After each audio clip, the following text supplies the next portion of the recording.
Welcome back to PDubTV. I'm Ben. And I'm Reed. Black markets here at PW are a big deal. Our man on the inside has spoken to one of the biggest black market dealers here in PW. Let's take it to him.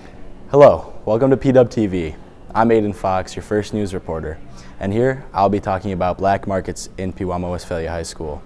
Today, I'll be interviewing one dealer, and I'll give you more of an insight into it. So what is a black market? Well, by definition, a black market is an illegal traffic or trade in officially controlled or scarce commodities.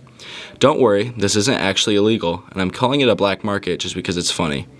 I did some research, and I studied the school's handbook and policies, and it turns out this is perfectly fine to do in the school. In 2022, two black markets arose in Pewaukee Westphalia. Two competitors fighting in the food business. Today, we have an interview with Chief K, the leading black market supplier and seller in the school. Hopefully, we can learn more about his business. When did you exactly start your little food selling business? I started it last year, around my birthday, because a good buddy of mine named Sean gave me some Little Debbie's, and I decided I was gonna turn his present into a business, because I want to make money. Well, last year, I made, around the end, counted about 250. This year I haven't counted yet, so, provided I am fully stocked, I don't know, $4 or $5, that's a typical day. Then, every week, maybe $25, it's pretty solid. Natalie likes to get, cosmic brownies, Lucas likes to get oatmeal cream pies, Andy likes to get cosmic brownies, Andrew likes to get Nutty Buddies. Yeah, that's the main ones. Main ones, alright. Are you planning to start selling again this year? I already am, bud. I thought you were out of stock. I'm out of stock right now, but I just need to go to the store. Well, that ends our black market segment. Back to the desk. Thank you, Ayden. Hey, if you're ever in the mood for some Little Debbie's, I hear they got 50-cent Thursdays. I like honey buns. Me too. Our next topic is on emerging technology. Our reporter Jack Bailey sat down to interview about the new Apple Vision Pro. Take it away, Jack. Apple has just released their first VR headset in order to compete for Mark Zuckerberg's Meta Quest. This is Apple's first time making anything VR related, and there are mixed reviews at best. Reporters from IGN say it's very good for multitasking with its new spatial computing, which allows people to have 3 to 5 tabs open at the same time. On the other hand, there are many people who have reviewed this and noticed issues, the main ones being the cost and the battery life. Sat down with Mr. Raymond and some students to get their thoughts and opinions on the new Apple Vision Pro. I think the Apple Vision Pro is like the best and latest headset that's out there, but I just don't see it being commonly used anytime soon. I think it's going to have to be a lot smaller. I think it's going to have a better battery life. It's got to be socially acceptable as well. I view the Apple Vision Pro being more like a gaming headset still. Or when people want to sit down for a movie, or maybe there's a job-related task. I don't think you're going to see people walking around the street or being with their friends and still wearing this. I know some people look at this device and think this is the future, and we're all going to be wearing these things at some point, and that bothers me. If they were a lot smaller, I could see people wearing them if they were like Google Glass or something like that. You see, I wouldn't use it on like a daily, regular basis, but I'd at least want to try it because it's like $3,500. But one thing that I think would be really cool to use it for is if you were on an airplane and you were like going on like an 8-hour flight, and if you were able to watch a movie on a giant screen. I think that'd be really cool, and that would be something I would use it for if I got one. I personally think that I wouldn't use it because it's just not my style. I think it's a waste of time. Bloomberg's chief correspondent for Apple products, Mark Gurman, believes that one day this can replace the iPad, but it's just not the right time. But right now, things are not looking good. Thousands of customers are returning after 2 weeks after realizing it is not worth it. Whoa! Thank you, Jack Bailey. Bazinga! Our next topic takes us to the world of acting and theater, where we'll take a trip back to the Roaring '20s and get some intel on our upcoming performance of The Great Gatsby.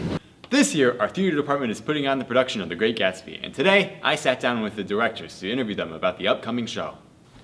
The Great Gatsby is set in 1920s New York, and it tells the story of Jay Gatsby, a self-made millionaire, in his pursuit of Daisy Buchanan, a wealthy young woman whom he loved in his youth.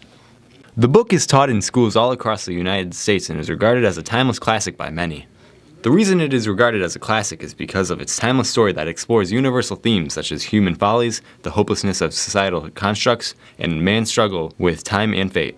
I think the production is going great. Production's going really well. This is probably the most calm I've felt during Tech Week before the show. I don't feel stressed, everything's going well. So I chose The Great Gatsby because last year we did a comedy and a musical, which was Cinderella, and I think it's really a good educational experience for the kids to be exposed to different types of theater, so different genres. Great Gatsby's a book they read in 11th grade, so they would be somewhat familiar with it. So it's got that literary aspect, and it's a drama, which I think is good for them to learn how to do. I mean, I hope so, since it's this week, but yeah, I do think we'll be ready. I certainly hope so. The hardest part of being a director is probably getting kids to listen, because sometimes they don't listen. So when it comes to directing, I would say the hardest part probably is getting all of the components together, the actors, the tech, the stage crew, making sure the set is done, making sure we have costumes that look nice. I kind of have to be in charge of everything all at once, so just trying to split my brain into all these different components to make sure it all comes together and is a cohesive production.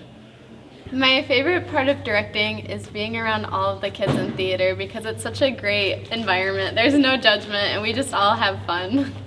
My favorite part of directing is getting to see everything come together at the end and seeing kids take their creative energy and have that outlet to express it, whether it's painting the set or on stage, being goofy and silly, or using their technical talents behind the scenes. It's cool to see everybody participate together. My advice to aspiring thespians would be to not afraid to try something new, because theater is great, there's no judgment here, and we just all have fun. And don't be afraid to try something, because you'll never know how it'll turn out until you do it. Advice I would give to aspiring thespians, I would say give it a shot. There's a place for everybody, whether it's on stage or behind the scenes. It's a lot of fun, everyone's really welcoming. Thank you for your input, directors. Now, back to you. Thank you, Reed. You're welcome. Our next topic takes us into the world of danger. Our reporter sat down with a first responder to talk about the new law involving distracted driving.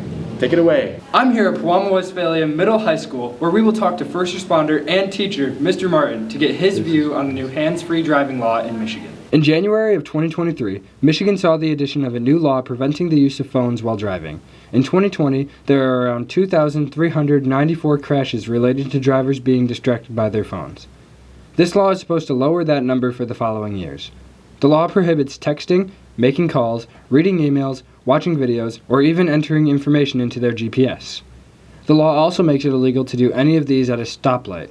The fines can vary anywhere from $100 to $200 depending on whether there was damage caused or not. Here's Mr. Martin. I'm Mr. Martin, the health teacher here at PW. Okay, so since the law has been put into place, have you seen a significant decrease in car crashes?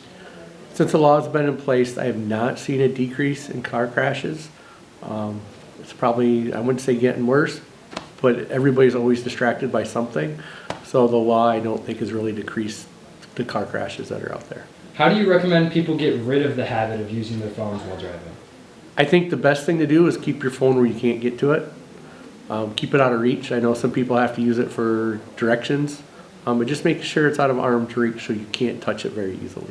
Do you think this law is actually stopping people from texting while they're driving? No, from what I can tell, it's not stopping people. We're still going on the same number of crashes. When I'm at a crash scene, I see people going by, having their phone sticking out the window, taking video. They're just using their phone still as much as they did before. I've talked to police officers about that. They've actually told me the same thing, that the numbers haven't gone down.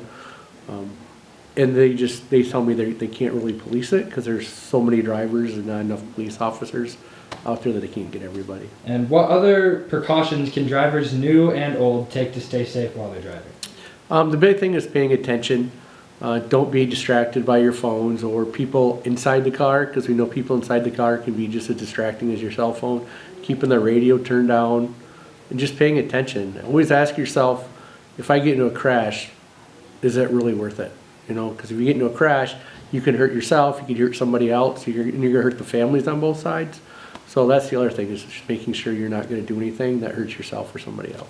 That concludes our segment on the new hands-free driving law in Michigan. Back to the desk. Wow. Thank you, Ben. You're welcome, Reed. Thanks for tuning in to PDubTV. We'll catch you next time. Bye-bye.